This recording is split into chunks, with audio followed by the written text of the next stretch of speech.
H1B വിസയെക്കുറിച്ച് പലതരത്തിലുള്ള അഭിപ്രായങ്ങൾ നിലനിൽക്കുന്നുണ്ട്. ഇതിനിടയിൽ റിപ്പബ്ലിക്കൻ പ്രതിനിധികളായ ടോം ടിഫാനിയും ആൻഡ്രൂ ക്ലൈഡും ചേർന്ന് ഒരു പുതിയ നിർദ്ദേശം അവതരിപ്പിച്ചിരിക്കുകയാണ്. ഉന്നത വിദ്യാഭ്യാസ സ്ഥാപനങ്ങളിലെ ജീവനക്കാർക്കുള്ള H1B വിസയുടെ പ്രത്യേക പരിഗണന ഒഴിവാക്കുക എന്നതാണ് ഇതിൻ്റെ ലക്ഷ്യം. നിലവിൽ H1B വിസയ്ക്ക് 65,000 പേർക്കാണ് സാധാരണഗതിയിൽ അവസരം ലഭിക്കുന്നത്. കൂടാതെ ബിരുദാനന്തര ബിരുദവും അതിനു മുകളിലുള്ള വിദ്യാഭ്യാസ യോഗ്യതയുമുള്ള 20,000 പേർക്ക് കൂടി ഈ വിസ ലഭിക്കാറുണ്ട്. Colleges for the American people act of 2025 എന്ന പുതിയ നിയമം ഈ അധിക പരിഗണന എടുത്തുകളയും. മറ്റു രാജ്യങ്ങളിൽ നിന്ന് ഉന്നത വിദ്യാഭ്യാസ മേഖലയിൽ ജോലി ചെയ്യാൻ വരുന്നവർ സാധാരണ H1B വിസയ്ക്ക് അപേക്ഷിക്കുന്ന രീതി പിന്തുടരണം. ഈ നിയമം H1B വിസയുടെ കാര്യത്തിൽ ചില മാറ്റങ്ങൾ വരുത്തും. നിലവിൽ അമേരിക്കയിലെ കോളേജുകൾക്കും യൂണിവേഴ്സിറ്റികൾക്കും ഗവേഷണ സ്ഥാപനങ്ങൾക്കും H1B വിസ ഇല്ലാതെ എത്ര വിദേശ പ്രൊഫഷണൽസിനെ വേണമെങ്കിലും നിയമിക്കാം. എന്നാൽ പുതിയ നിയമം വന്നാൽ ഇത് സാധ്യമല്ല. റിപ്പബ്ലിക്കൻ പ്രതിനിധികളായ ടോം ടിഫാനിയും ആൻഡ്രൂ ക്ലൈഡും ചേർന്നാണ് ഈ നിയമം കൊണ്ടുവരുന്നത്. അമേരിക്കക്കാർക്ക് മുൻഗണന നൽകാനും അമേരിക്കൻ തൊഴിലാളികളെ തകർക്കുന്ന പിൻവാതിൽ നിയമങ്ങൾ അവസാനിപ്പിക്കാനും വേണ്ടിയാണ് ഈ നിയമം കൊണ്ടുവരുന്നത് എന്നാണ് അവർ പറയുന്നത്. അതായത് അമേരിക്കൻ പൗരന്മാർക്ക് കൂടുതൽ അവസരങ്ങൾ നൽകുക എന്നതാണ് ഇവരുടെ ലക്ഷ്യം. എന്താണ് H1B വിസ എന്ന് നമുക്ക് ആദ്യം നോക്കാം. H1B വിസ എന്നത് അമേരിക്കയിൽ ജോലി ചെയ്യാൻ ആഗ്രഹിക്കുന്ന വിദേശികൾക്ക് നൽകുന്ന ഒരുതരം വിസയാണ്. സാധാരണയായി ഈ വിസയ്ക്ക് ഒരു പരിധിയുണ്ട്. അതായത് ഒരു വർഷം ഇത്ര ആളുകൾക്ക് മാത്രമേ ഈ വിസ നൽകാൻ കഴിയൂ. പക്ഷേ കോളേജുകൾക്കും യൂണിവേഴ്സിറ്റികൾക്കും ഈ പരിധി ബാധകമല്ലായിരുന്നു. അവർക്ക് എത്ര വിദേശികളെ വേണമെങ്കിലും നിയമിക്കാമായിരുന്നു. നിലവിലുള്ള H1B നിയമം എങ്ങനെയാണെന്ന് നോക്കാം. H1B വിസയിൽ പ്രധാനമായി 2 കാര്യങ്ങളാണുള്ളത്. ഒന്ന്, സാധാരണ H1B വിസ. ഇതിന് ഒരു വർഷം 65,000 വിസകൾ വരെ നൽകാം. കൂടാതെ മാസ്റ്റേഴ്സ് ഡിഗ്രി ഉള്ളവർക്ക് 20,000 വിസകൾ അധികമായി നൽകും. 2, പരിധിയില്ലാത്ത H1B വിസ. ഇത് കോളേജുകൾക്കും യൂണിവേഴ്സിറ്റികൾക്കും ഗവേഷണ സ്ഥാപനങ്ങൾക്കുമാണ് നൽകുന്നത്. ഇവിടെ എത്ര വിസകൾ വേണമെങ്കിലും നൽകാം. സാധാരണയായി H1B വിസയ്ക്ക് അപേക്ഷിക്കുവാൻ ഒരു പ്രത്യേക സമയമുണ്ട്. മാർച്ച് മാസത്തിൽ പേര് രജിസ്റ്റർ ചെയ്യണം. ഒക്ടോബർ മാസത്തിലാണ് ജോലിക്ക് പ്രവേശിക്കാൻ സാധിക്കുക. എന്നാൽ കോളേജുകൾക്കും യൂണിവേഴ്സിറ്റികൾക്കും വർഷം മുഴുവനും അപേക്ഷിക്കാം. H1B വിസ കിട്ടാൻ ഒരു നറുക്കെടുപ്പ് രീതിയുണ്ട്. ധാരാളം ആളുകൾ അപേക്ഷിക്കുമ്പോൾ നറുക്കെടുപ്പിലൂടെയാണ് ആളുകളെ തിരഞ്ഞെടുക്കുന്നത്. 2025 സാമ്പത്തിക വർഷത്തിൽ ഏകദേശം 4,70,000 അപേക്ഷകൾ ലഭിച്ചു. എന്നാൽ കോളേജുകൾക്കും യൂണിവേഴ്സിറ്റികൾക്കും ഈ നറുക്കെടുപ്പ് ബാധകമല്ല. അവർക്ക് ആദ്യം അപേക്ഷിക്കുന്ന ആൾക്ക് എന്ന രീതിയിൽ വിസ നൽകുക. 2024 സാമ്പത്തിക വർഷത്തിൽ പുതിയതായി അനുവദിച്ച H1B വിസകളിൽ 11.9% വിദ്യാഭ്യാസ സ്ഥാപനങ്ങൾക്കാണ് ലഭിച്ചത്. അതായത് ഏകദേശം 16,800 വിസകൾ. പുതിയ നിയമത്തിലെ പ്രധാന കാര്യങ്ങൾ എന്തൊക്കെയാണെന്ന് നോക്കാം. പുതിയ നിയമം വന്നാൽ കോളേജുകൾക്കും യൂണിവേഴ്സിറ്റികൾക്കുമുള്ള H1B വിസയുടെ പരിധിയില്ലാത്ത സൗകര്യം ഇല്ലാതാകും. അതോടെ അവരും സാധാരണ H1B വിസയ്ക്ക് അപേക്ഷിക്കേണ്ടി വരും. പുതിയ നിയമം INA 214G5 എന്ന നിയമത്തിലെ ഇളവുകളാണ് എടുത്തു കളയുന്നത്. ഇതിലൂടെ വിദ്യാഭ്യാസ സ്ഥാപനങ്ങൾക്കും അതുമായി ബന്ധപ്പെട്ട ലാഭമില്ലാത്ത സ്ഥാപനങ്ങൾക്കുമുള്ള H1B വിസയുടെ പ്രത്യേക സൗകര്യം ഇല്ലാതാകും. ഇനി മുതൽ യൂണിവേഴ്സിറ്റികളിലും ഗവേഷണ സ്ഥാപനങ്ങളിലും ജോലിക്കെടുക്കുന്നവരെ 85,000 എന്ന വാർഷിക പരിധിക്കുള്ളിൽ നിന്നായിരിക്കും തിരഞ്ഞെടുക്കുക. ഇതിനായി നറുക്കെടുപ്പ് നടത്തും. എന്നാൽ നിലവിൽ H1B വിസയുള്ള ആളുകൾക്ക് ഈ നിയമം ബാധകമല്ല. അവരുടെ വിസ പുതുക്കാനും കാലാവധി നീട്ടാനും സാധിക്കും. ഗവൺമെൻറ് ഗവേഷണ ലബോറട്ടറികൾക്കുള്ള നിയമങ്ങളിൽ മാറ്റങ്ങൾ ഉണ്ടാകില്ല. യൂണിവേഴ്സിറ്റികൾ H1B വിസയിൽ വരുന്ന ആളുകൾക്ക് നൽകുന്ന ശമ്പളത്തെക്കുറിച്ച് പഠിക്കാൻ GAOയെ ചുമതലപ്പെടുത്തിയിട്ടുണ്ട്.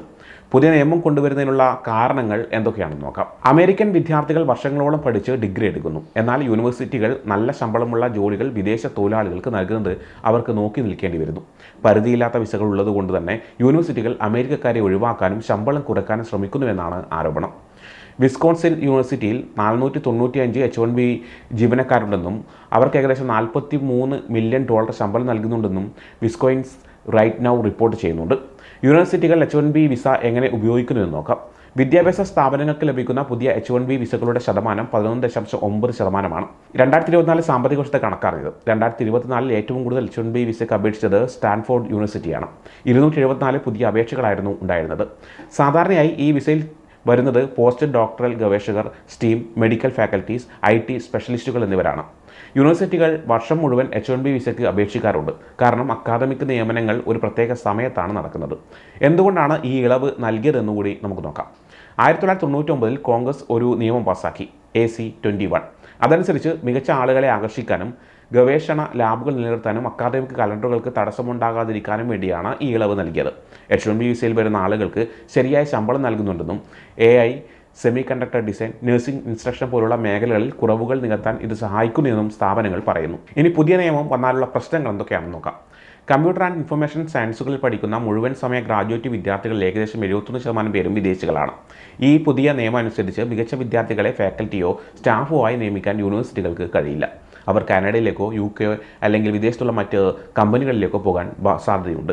വിദ്യാഭ്യാസ സ്ഥാപനങ്ങൾക്ക് 2024 സാമ്പത്തിക വർഷത്തിൽ ഏകദേശം 16,800 പുതിയ H-1B വിസകൾ ലഭിച്ചു. ഇത് നഷ്ടപ്പെട്ടാൽ AI, ക്വാണ്ടം അഡ്വാൻസ്ഡ് മാനുഫാക്ചറിംഗ് പോലുള്ള മേഖലകളിൽ നടക്കുന്ന ഗവേഷണ പ്രവർത്തനങ്ങൾ മന്ദഗതിയിലാവും. ചെറിയ യൂണിവേഴ്സിറ്റികൾ എഞ്ചിനീയറിംഗ് പ്രോഗ്രാമുകൾ നടത്താൻ H-1B ഫാക്കൽറ്റിയെ ആശ്രയിക്കുന്നത്. പുതിയ നിയമം വന്നാൽ വലിയ ടെക് കമ്പനികൾക്ക് മാത്രമേ നറുക്കെടുപ്പിൽ കൂടുതൽ അവസരം ലഭിക്കൂ. USCIS ഫയലിംഗും നിയമ ഫീസുകളും ഏകദേശം $34,900 എത്തിയതോടെ കോളേജുകൾ ബുദ്ധിമുട്ടുള്ള അവസ്ഥയിലായി. 2 തവണ അപേക്ഷിക്കുന്നതിനുള്ള ചെലവ് ലോട്ടറിക്കും പിന്നീട് ബാക്കപ്പ് പ്ലാനുകൾക്കും അവർ വഹിക്കണം. അല്ലെങ്കിൽ കൂടുതൽ ചെലവേറിയതും കുറഞ്ഞ നേട്ടം കൈവരിക്കുന്നതുമായ O1 അല്ലെങ്കിൽ J1 വിസകൾ തിരഞ്ഞെടുക്കണം. 2023 കമ്പ്യൂട്ടർ ജോലിക്കുള്ള ശരാശരി H-1B ശമ്പളം $132,000 ആയിരുന്നു. H-1B വിസയിൽ വരുന്ന ആളുകൾക്ക് ശരിയായ ശമ്പളം നൽകുന്നുണ്ടെന്നും ഇത് R&D പ്രവർത്തനങ്ങൾ വിദേശത്തേക്ക് മാറ്റാൻ കാരണമാകുന്നുവെന്നാണ് പഠനങ്ങൾ പറയുന്നത്. ആരൊക്കെയാണ് ഇതിനെ പിന്തുണയ്ക്കുന്നത്, ആരൊക്കെ എതിർക്കുന്നതും എന്ന് നോക്കാം. അസോസിയേഷൻ ഓഫ് അമേരിക്കൻ യൂണിവേഴ്സിറ്റീസ് ഈ നിയമത്തെ എതിർക്കാൻ സാധ്യതയുണ്ട്. കാരണം അവർ നേരത്തെ തന്നെ H-1B വിസയുടെ നിയമങ്ങളിൽ മാറ്റങ്ങൾ വരുത്തുന്നതിനെ എതിർത്തിട്ടുണ്ട്. ഇത് ബ്രെയിൻ ഡ്രെയിൻ ഉണ്ടാക്കുമെന്നും ഗവേഷണ പ്രവർത്തനങ്ങൾ വൈകുമെന്നും ഫാക്കൽറ്റിക്ക് ക്ഷാമം വരുത്തുമെന്നുമാണ് അവർ പറയുന്നത്. ചില ടെക് കമ്പനികൾ ഈ നിയമത്തെ പിന്തുണയ്ക്കുന്നുണ്ട്. എന്നാൽ മറ്റു ചിലർ ഗവേഷണ പ്രവർത്തനങ്ങൾ മന്ദഗതിയിലാകാൻ ഇത് കാരണമാകുന്നുവെന്ന് ഭയപ്പെടുന്നുമുണ്ട്. ചില തൊഴിലാളി യൂണിയനുകൾ ഈ നിയമത്തെ പിന്തുണയ്ക്കുന്നുണ്ട്. ചില ഇമിഗ്രേഷൻ വിദഗ്ധർ ഈ നിയമം ഒരു പ്രതീകാത്മകമായാണ് കാണുന്നത്. നിയമപരമായ കുടിയേറ്റം നിയന്ത്രിക്കാൻ റിപ്പബ്ലിക്കന്മാർ ശ്രമിക്കുകയാണ്. ബിൽ സെനറ്റിൽ പാസ്സാകാൻ സാധ്യതയില്ലെന്നാണ് അവർ പറയുന്നത്. നിയമം പാസ്സാകാനുള്ള സാധ്യതകൾ എങ്ങനെയാണെന്ന് നോക്കാം. ഈ നിയമം house education and work force കമ്മിറ്റിക്ക് കീഴിലാണ് വരുന്നത്. റിപ്പബ്ലിക്കൻ പാർട്ടിക്ക് ഭൂരിപക്ഷമുള്ളതിനാൽ അമേരിക്കൻ ജോലികൾക്ക് പ്രഥമ സ്ഥാനം നൽകുക എന്ന പരിപാടിയുടെ ഭാഗമായി അവർ ഈ ബിൽ പാസ്സാക്കാൻ സാധ്യതയുണ്ട്. സെനറ്റിൽ ഡെമോക്രാറ്റുകളും മിതവാദികളായ റിപ്പബ്ലിക്കന്മാരും ബില്ലിനെ എതിർക്കാൻ സാധ്യതയുണ്ട്. യൂണിവേഴ്സിറ്റികൾക്ക് ഇരു പാർട്ടികളിലും പിന്തുണക്കാരുമുണ്ട്. മുൻപ് അമേരിക്കൻ ജോലികൾക്ക് പ്രഥമ പരിഗണന നൽകുന്നത് പോലുള്ള ഒരു ബില്ലും കമ്മിറ്റിക്ക് അപ്പുറത്തേക്ക് ഇതുവരെ എത്തിയിട്ടില്ല.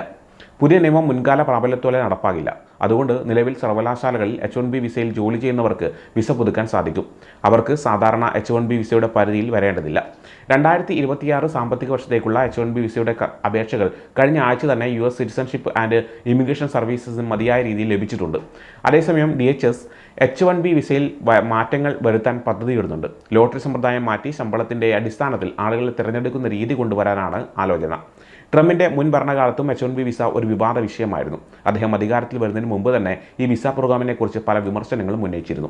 ട്രംപിൻ്റെ ഭരണത്തിൻ്റെ അവസാന കാലത്ത് ശമ്പളത്തിൻ്റെ അടിസ്ഥാനത്തിൽ H-1B അപേക്ഷകരെ തിരഞ്ഞെടുക്കുന്ന ഒരു നിയമം കൊണ്ടുവരാൻ ശ്രമിച്ചു. എന്നാൽ ബൈഡൻ ഭരണകൂടം ഇത് പിന്നീട് വേണ്ടെന്ന് വെക്കുകയായിരുന്നു.